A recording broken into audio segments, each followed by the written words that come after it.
Hello बच्चों, welcome to my YouTube channel Devika Studies. तो बच्चों, आज की इस वीडियो में हम लेकर आए हैं क्लास 12 केमिस्ट्री के चैप्टर नंबर 8 एल्डिहाइड, कीटोन तथा कार्बोक्सिलिक अम्ल से एक मोस्ट इम्पॉर्टेंट टॉपिक को।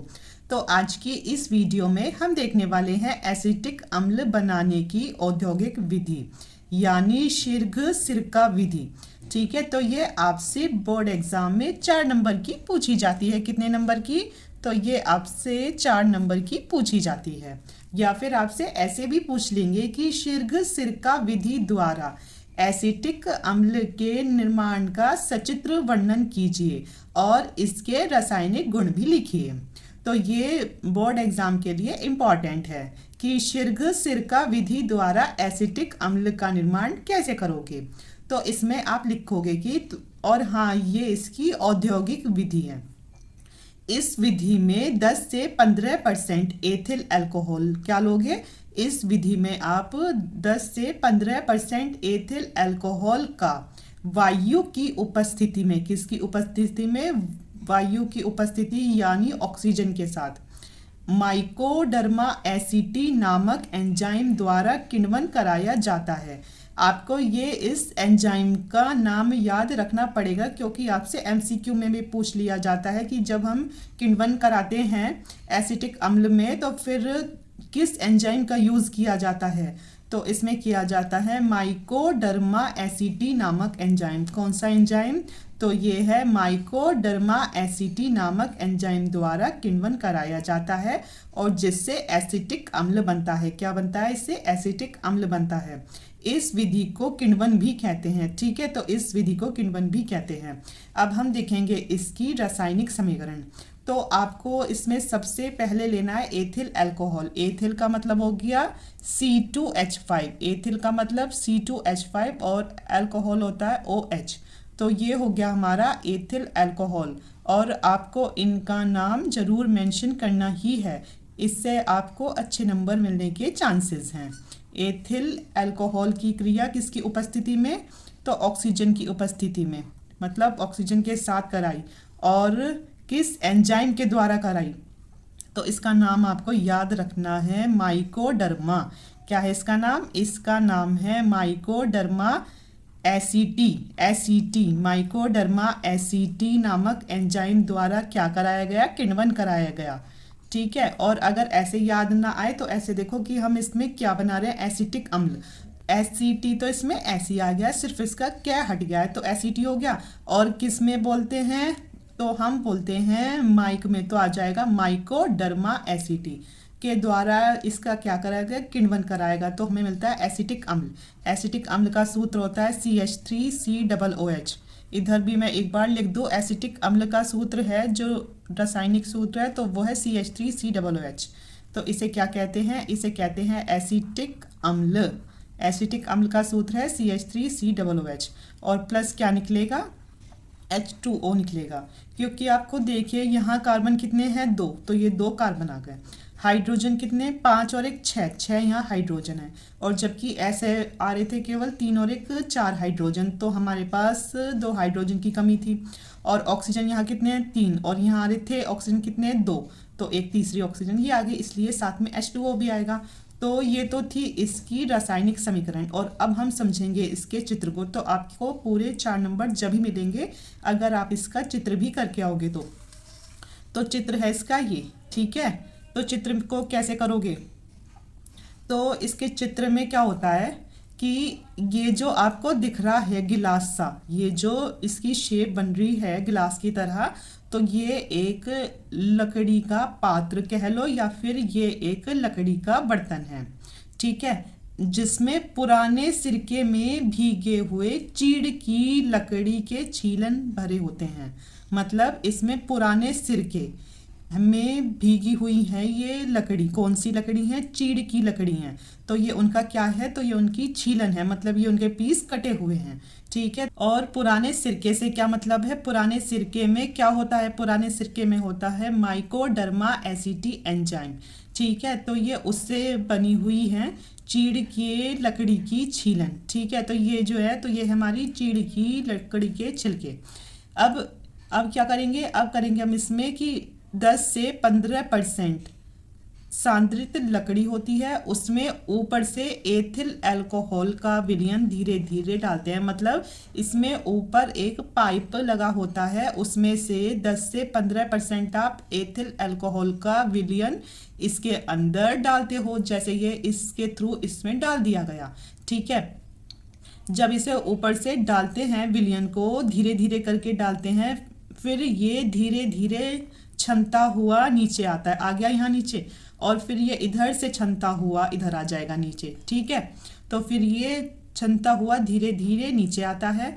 और इसमें ये क्या दिख रही है आपको, इसमें ये है वायु को भेजने के लिए मोटे मोटे छेद, कि इसके अंदर हम हवा को पास करा सके, इसीलिए ये मोटे मोटे छेद हैं इसमें वायु को भेजने के लिए। ठीक है, अब है कि माइकोडर्मा एसिटी एंजाइम के द्वारा जो ये एथिल अल्कोहल आई है यहाँ छन छन के, फिर ये हवा से क्रिया करके आपस में क्या बनाते हैं, तो ये बनाते हैं 8 से 10% एसिटिक अम्ल का विलयन बना लेते हैं। फिर यहाँ क्या करते हैं, तो ये इधर 8 से 10% एसिटिक अम्ल का विलयन बना लेते हैं। मतलब सिंपल सी बात है कि ये तो है एक लकड़ी का पात्र या फिर है बर्तन। ठीक है, उसमें क्या भरी होती है, तो इसमें चीड़ की लकड़ी के छिलके बने होते हैं जो कि पुराने सिरके से बने होते हैं। और पुराने सिरके में क्या होता है, पुराने सिरके में होता है माइकोडर्मा एसिडी। ठीक है, तो अब इसमें ऊपर एक क्या लगा देते हैं, पाइप लगा देते हैं, जिसमें से हम 10 से 15% एथिल अल्कोहल का विलयन इसमें धीरे धीरे डाल देते हैं। और जब हम इसमें एथिल अल्कोहल का विलयन 10 से 15% डाल देते हैं, तो वो धीरे धीरे छन छन के इन वाले पाइपों में को आकर यहाँ छनता है। और फिर यहाँ पे क्या लगे हुए हैं, तो इधर है हवा को भेजने के लिए मोटे मोटे छेद। तो फिर ये एथिल अल्कोहल जो ये आया है छनकर, ये हवा के संपर्क में आकर ये दोनों आपस में मिलकर फिर यहाँ से आकर ये इस टोटी के थ्रू यहाँ आ जाएंगे। तो क्या बन जाएगा हमारा, तो बन जाएगा 8 से 10% एसिटिक अम्ल का विलयन बनता है। और जो ये हमारा अम्ल एसिटिक अम्ल का विलयन है, तो इसे ही सिरका भी कहते हैं। ठीक है, एसिटिक अम्ल को ही सिरका भी कहते हैं। और ये बात ध्यान रखना कि इस पूरी विधि को कितने ताप पर करना है, तो हमें ताप इसमें 25 से 30 डिग्री सेल्सियस ही रखना है। इसमें याद रखना कि जो इसका ताप होगा तो वो होगा 25 से 30 डिग्री सेल्सियस तक। अब आपको जैसे जैसे इस चित्र में आपने विधि को समझा है, ऐसे ऐसे आपको उसे एक बार लिखना है विधि को। आप चाहे तो इसे अपनी लैंग्वेज में भी लिख सकते हैं। एग्जामिनर को तो सिर्फ इसका चित्र देखना है और इसकी ये देखनी है जो है समीकरण है, और जो इसके रासायनिक गुण लिखोगे 3, और वो उनको चेक करेंगे। और बस विधि में आप थोड़ा देख लेना कि हाँ जैसे जैसे समझाया है ऐसे ऐसे ही लिख देना। आइए तो अब हम इसकी विधि को देखते हैं। तो जो ये इसकी विधि है, तो ये आपकी 9 या 10 लाइन में पूरी हो जाएगी। इसमें क्या होता है कि इस विधि में लकड़ी के बने एक पात्र में पुराने सिरके से भीगी चीड़ की लकड़ी की छीलन भरी जाती है। पुराने सिरके में क्या होता है, तो इसमें होता है माइकोडर्मा एसिटी एंजाइम होता है। आपने देखा हो कि इसका कितना यूज हो रहा है, तो ये आपसे एमसीक्यू में भी पूछा जा सकता है कि एसिटिक अम्ल के बनाने में कौन से एंजाइम का यूज होता है। तो फिर वो होता है कि जो पुराने सिरके में होता है, जो कि है माइकोडर्मा एसिटी एंजाइम होते हैं। अब लिखोगे आप कि 10 से 15% सांद्रित पात्र में ऊपर लगी एक नली से 8 से 10% तक एथिल अल्कोहल धीरे धीरे गिराया जाता है। तो 8 से 10% नहीं, मतलब यही है कि आप ऐसे भी लिख सकते हो कि 10 से 15% सांद्रित पात्र में ऊपर लगी एक नली से एथिल अल्कोहल धीरे धीरे गिराया जाता है और नीचे से एक नली द्वारा वायु प्रवाहित की जाती है। तो आपको हवा के लिए बताया गया कि इसमें क्या होते हैं, तो इसमें हवा के लिए होते हैं मोटे मोटे छेद जिनसे हवा पास कराई जाती है। फिर आप लिखोगे कि ताप को 25 से 30 डिग्री सेल्सियस के बीच रखते हैं।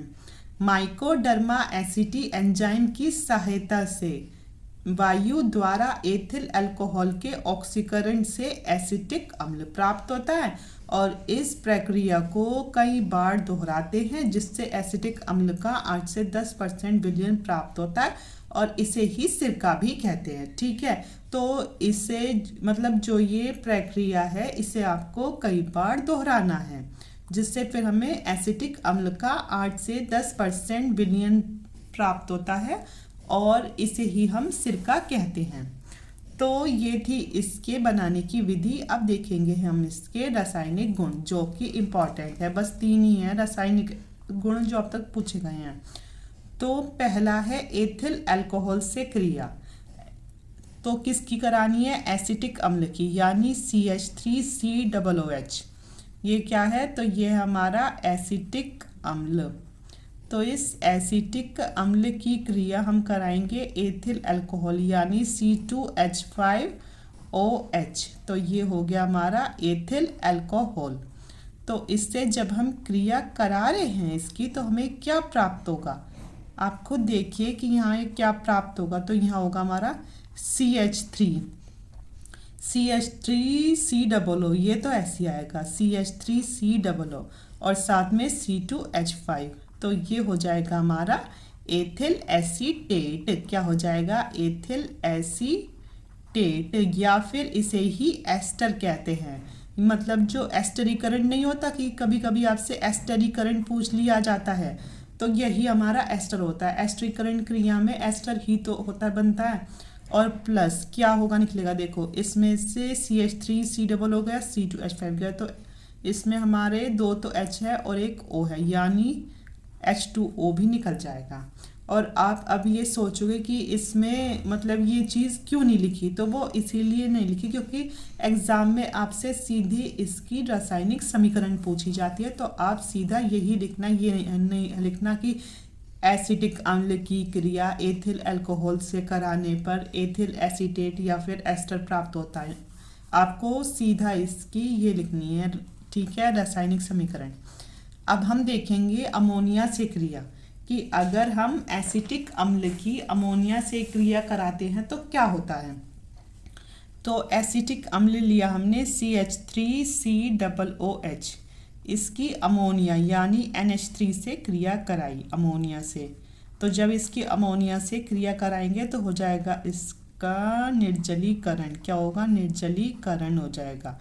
ठीक है, जब हम एसिटिक अम्ल की क्रिया अमोनिया से करेंगे तो क्या हो जाएगा इसका? तो हो जाएगा इसका निर्जलीकरण, यानी हमें क्या मिलेगा? तो हमें मिलेगा CH3COONH4। देखो CH3COO, ये तो ऐसे ही डिट्टो, और NH3 था, एक H ये आ गया तो हो गया पूरा। तो इसका नाम होता है अमोनियम एसीटेट। क्या होता है? इसका नाम होता है अमोनियम एसीटेट। Ammonium acetate. ठीक है, पर ये अभी इतना ही नहीं है, अभी इसे आगे भी करना है कि अगर अब हम इस अमोनियम एसीटेट को गर्म करें, अब अगर हम इस अमोनियम एसीटेट को गर्म करते हैं तो हमें मिलता है CH3CONH2। क्या मिलेगा? CH3CONH2, जो कि होता है एसीटेमाइड। ये क्या होता है? तो ये होता है हमारा एसीटेमाइड। एसीटेमाइड होता है CH3CONH2। अब ये आ गया हमारा CH3 CO, एक O बचा, NH2 और इसमें 2 H आ गए, तो साथ में क्या आ जाएगा? H2O। आपसे डायरेक्ट एग्जाम में ये भी पूछा जा सकता है कि एसिटिक अम्ल के निर्जलीकरण से क्या प्राप्त होता है, कि एसिटिक अम्ल की क्रिया जब अमोनिया से कराते हैं तो हमें क्या प्राप्त होता है।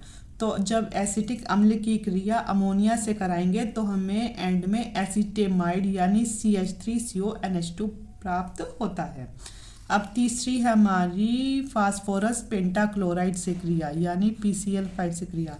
तो आप हमेशा के लिए याद रखो कि जब भी PCl5 से किसकी क्रिया कराई जाती है तो साथ में POCl3 और अगर HCl है तो HCl, ये जरूर बनते ही बनते हैं।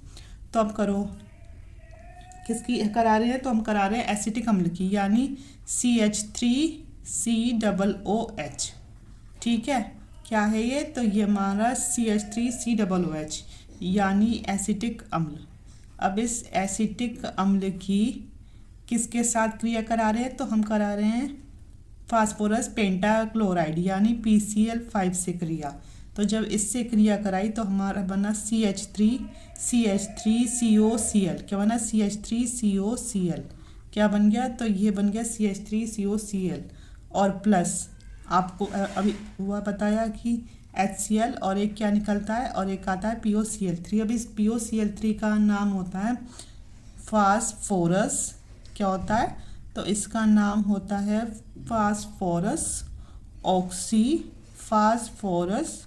ऑक्सी और साथ में क्लोराइड, फास्फोरस ऑक्सी क्लोराइड। ठीक है। और जो ये मिला है तो ये मिला है हमारा एसिटिल क्लोराइड। क्या मिला है? तो ये मिलता है हमें इसमें एसिटिल क्लोराइड यानी CH3COCl। तो ये थी हमारी शीघ्र सिरका विधि द्वारा एसिटिक अम्ल का निर्माण, जिसका आपको इसमें सचित्र वर्णन भी करना था। तो ये आपसे बोर्ड एग्जाम में 4 नंबर की पूछी जाएगी। आई होप बच्चों आपको आज की वीडियो पसंद आई। अगर पसंद आई है तो आप चैनल को सब्सक्राइब करना, वीडियो को लाइक शेयर और कमेंट ज़रूर करना। Thank you so much.